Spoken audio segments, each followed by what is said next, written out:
perfect storm of pessimism lately about U.S. stocks. For more on that, let's bring in Adam Parker. He is the founder and CEO of Trivariate Research and a CNBC contributor. It's good to see you. I mean, you've been making the point that you've been feeling sort of worse and worse about the position of U.S. stocks. You'd like that to change, but it just hasn't. Yeah, I think, look, there's nothing better than if you can be a contrarian bull and then be right. And you and I have talked about that in the past, but it's really hard when there's this much uncertainty, when the earnings estimates are way too high. They're always too high, but they're way too high.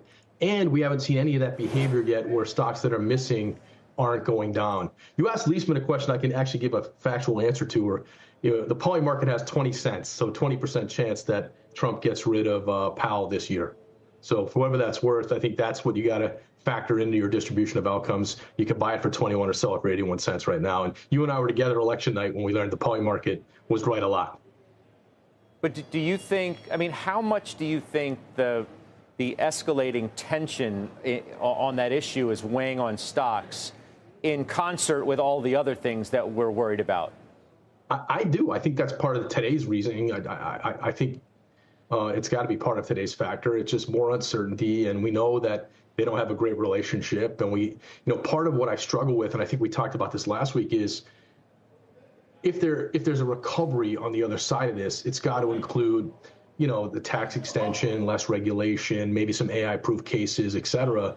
But, there's also a belief that investors here in the U.S. have been programmed to believe that recoveries are V-shaped.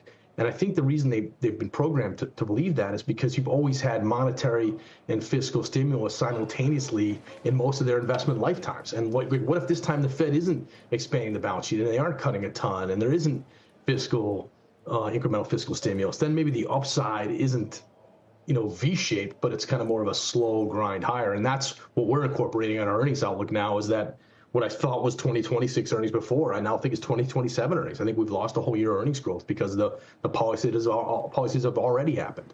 The further we go out on I guess I would call it the negativity curve, does it lessen the chances for a quick snap on a perceived positive social media post?